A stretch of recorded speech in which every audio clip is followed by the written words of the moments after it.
à venir faire votre talk face à ce beau public. Merci pour vos applaudissements. Merci beaucoup Rama. Très content d'être là, très heureux d'être là. Merci à El Hadj de m'avoir invité pour venir parler aujourd'hui de l'Afrique. Bien sûr, tout le monde sait que c'est mon dada. Et particulièrement heureux parce que c'est vrai que j'adore parler, les gens le savent. Mais je parle pas beaucoup au Sénégal. La dernière fois, ça date d'il y a plus d'une année. Donc ça fait plaisir d'être devant vous.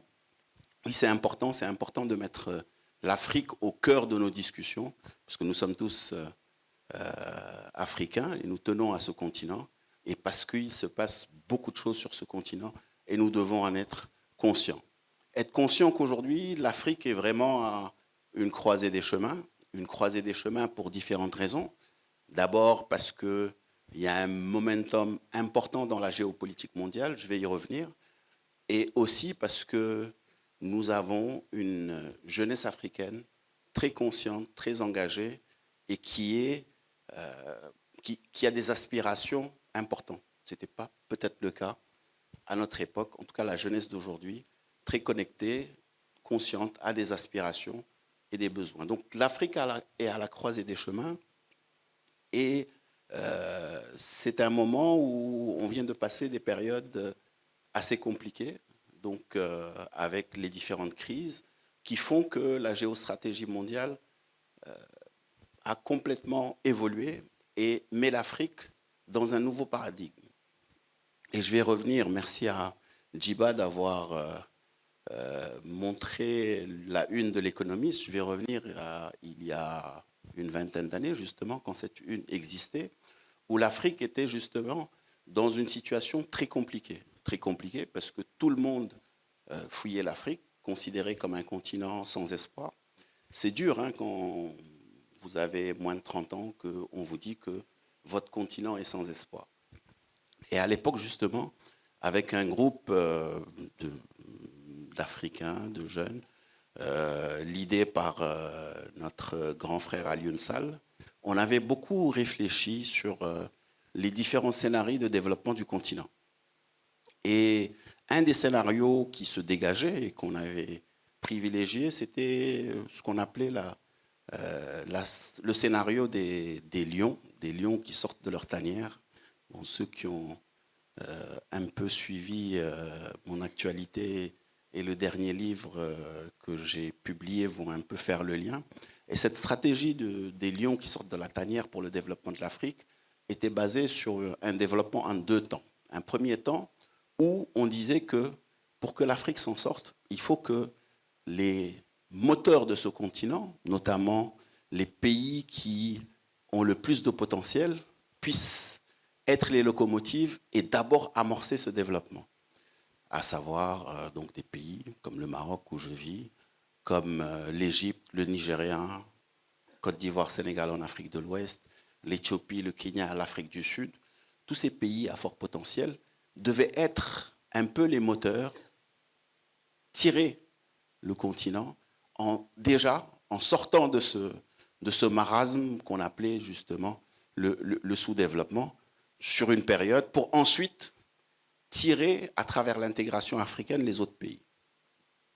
Donc 20 ans après, on se rend compte qu'effectivement, certains ont bien réussi.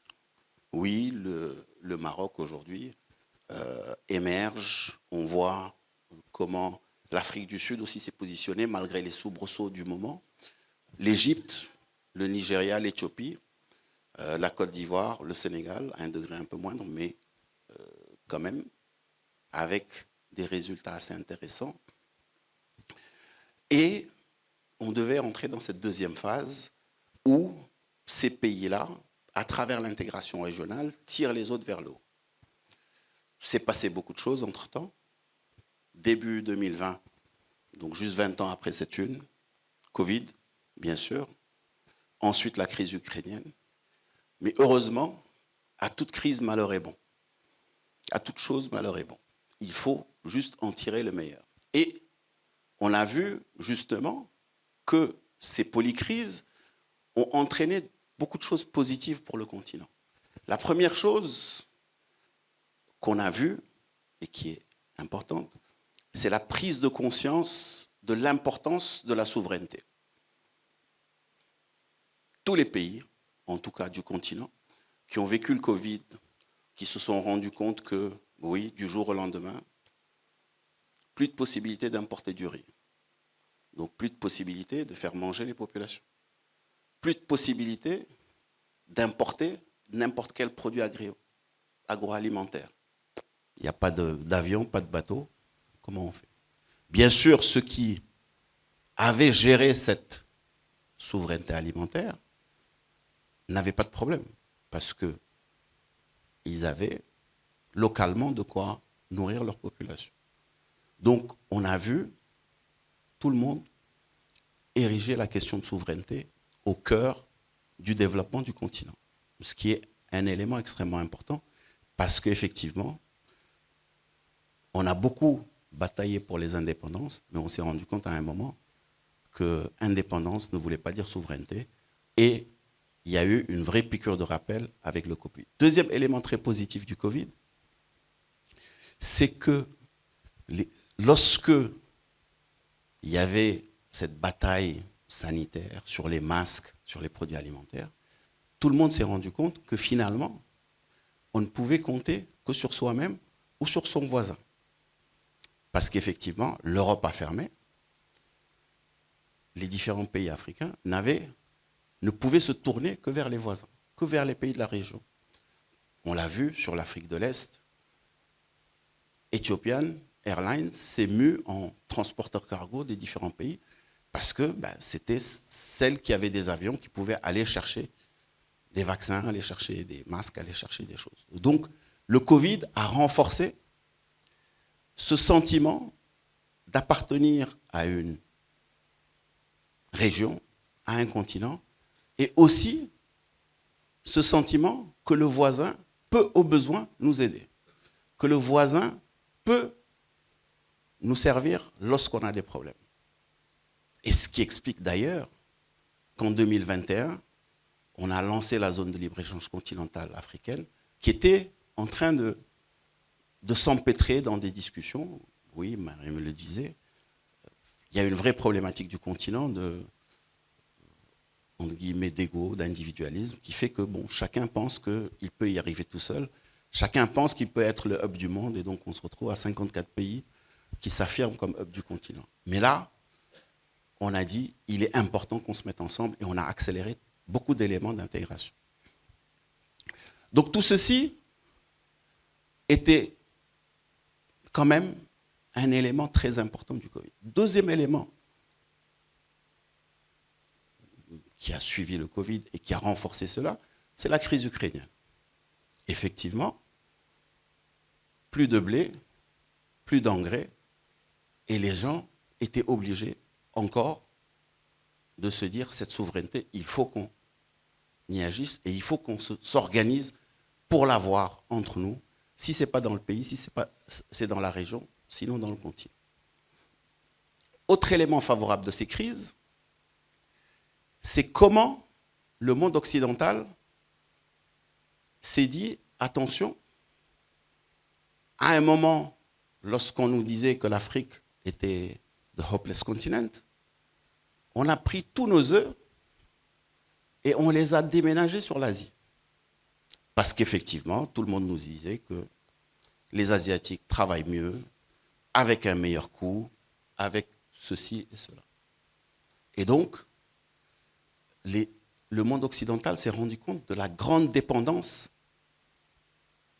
qu'il avait avec l'Asie. Et forcément, l'Asie était fermée, donc ça posait beaucoup de problématiques. Plus de composants, plus de véhicules, plus d'industrie, beaucoup de choses. Donc, il y a un changement de réflexion au niveau du monde occidental pour dire, aujourd'hui, pour notre propre souveraineté, il faut qu'on cherche des alternatives.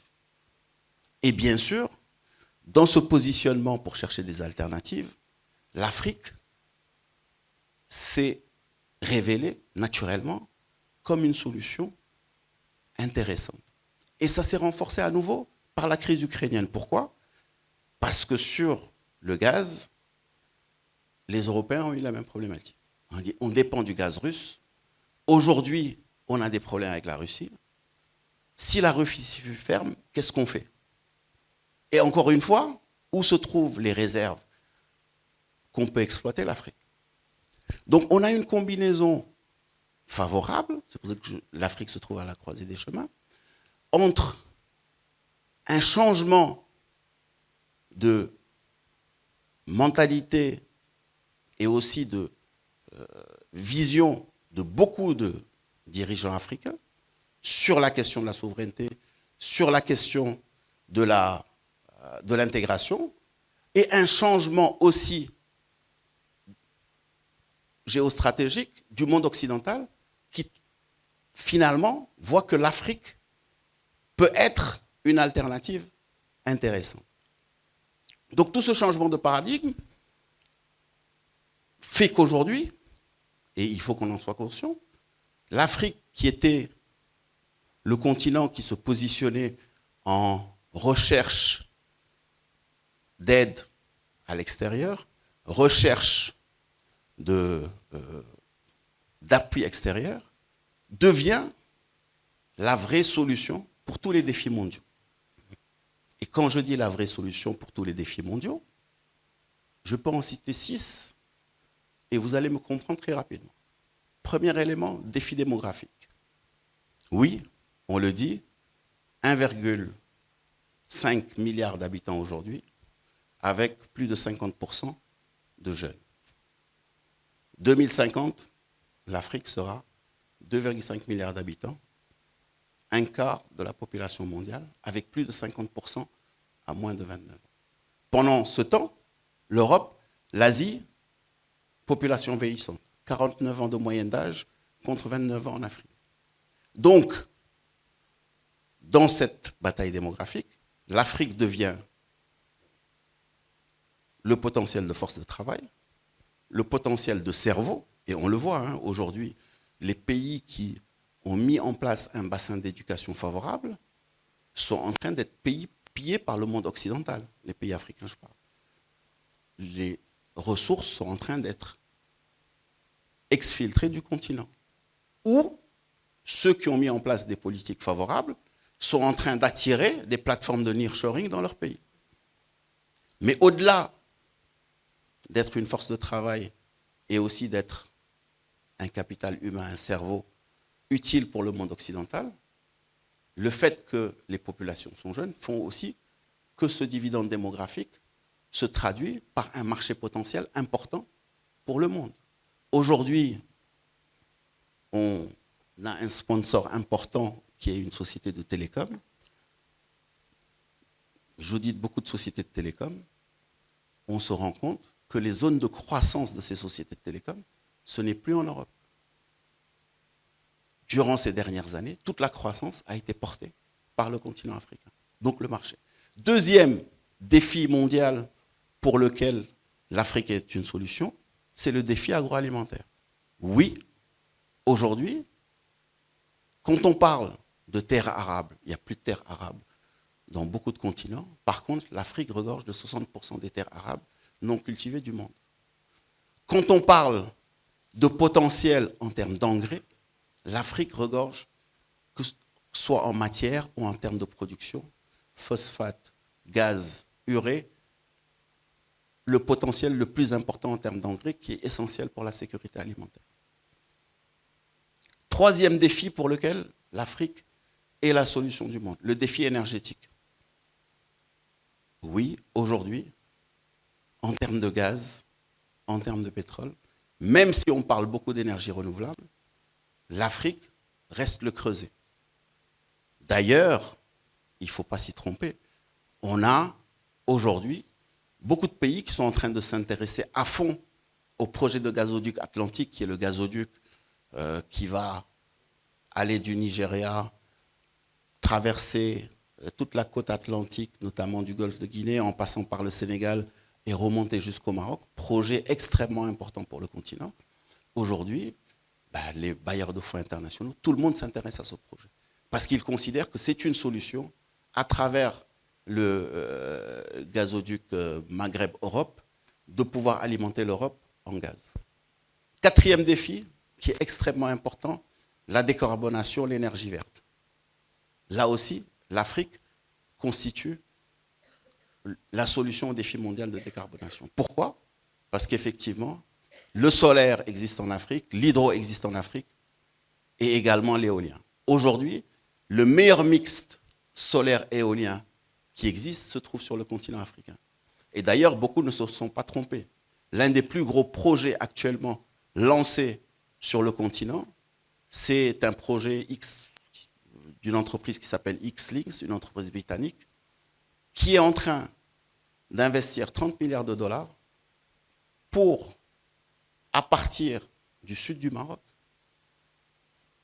et d'un câble qui va relier le sud du Maroc à la Grande-Bretagne, produire de l'énergie électrique à travers le solaire et l'éolien, donc du renouvelable pur, qui va alimenter 8,5% des besoins énergétiques des UK à partir du continent africain. Donc l'Afrique se trouve vraiment solution aux défis énergétiques.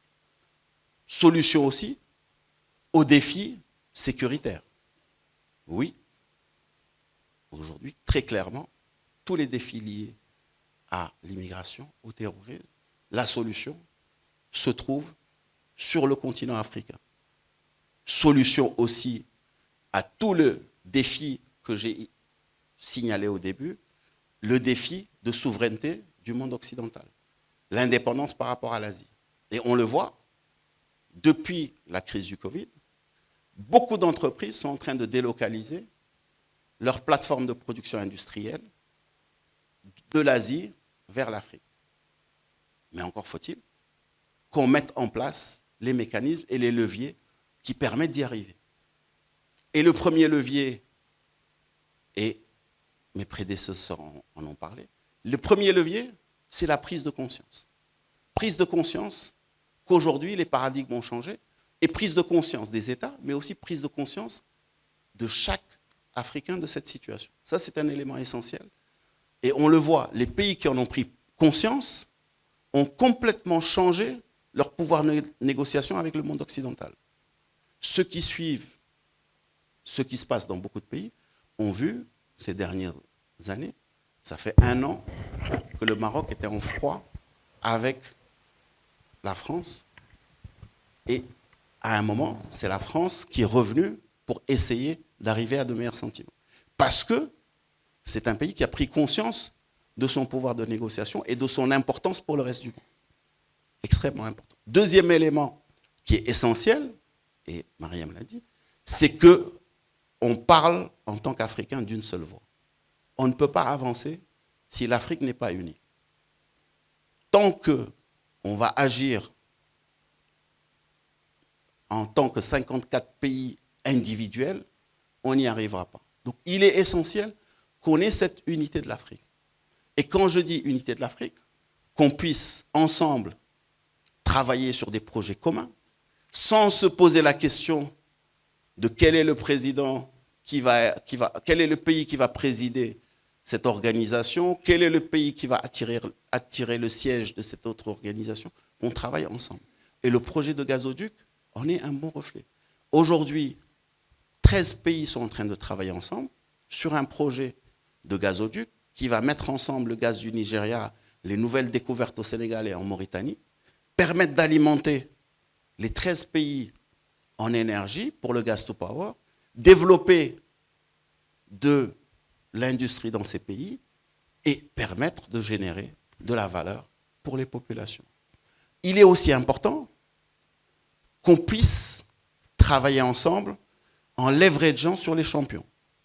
Quand je dis leverage sur les champions, il y a des pays qui ont su arrimer leur économie aux chaînes de valeur mondiale. Il faut pouvoir travailler avec ces pays pour développer de la co-industrialisation dans chacun des pays africains et utiliser ces moteurs pour développer le continent. Ça, c'est essentiel. Autre élément qui est essentiel pour pouvoir avancer, c'est qu'on puisse mettre en place de manière sérieuse, dans chaque pays, des politiques qui permettent de donner à la jeunesse les moyens de contribuer au développement du continent. Là, c'est extrêmement important. Et c'est pour cela que l'éducation, la santé, comme priorité dans un certain nombre de pays, est essentielle. Autre élément, il faut que chaque Africain prenne conscience que l'Afrique ne se développera que par les Africains. Il n'y a aucun pays qui ne s'est développé par l'extérieur. Il n'y a personne qui va venir développer nos pays. Il est de notre responsabilité de développer nos pays. Il est de notre responsabilité d'investir dans nos pays. Ça ne veut pas dire que tout le monde doit rester sur le continent. Non. Il faut avoir le mindset, l'ancrage pour pouvoir, de là où on se trouve, pouvoir aider le continent. C'est sûr que si Mariam Kairé était restée au Sénégal, aujourd'hui, peut-être qu'on n'aurait pas de satellite lancé par le Sénégal. Parce qu'il est parti chercher l'expertise ailleurs, mais il était focus sur le Sénégal. Et à un moment, il a su apporter au pays. Et également, élément important, il faut qu'on prenne conscience que le Made in Africa, qu'on change de mindset et qu'on puisse considérer le même Made in Africa comme aussi qualitatif que le Made ailleurs. Parce qu'effectivement, Djiba a présenté le bouille, mais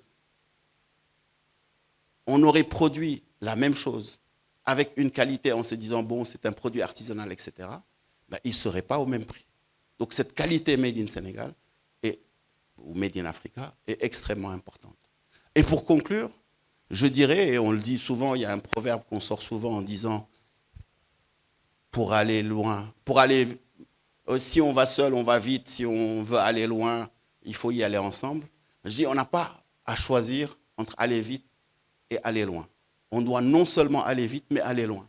Donc il faut qu'on puisse travailler ensemble, aller ensemble, mais en faisant comme si on était un pour aller vite et aller loin. Et je vous remercie.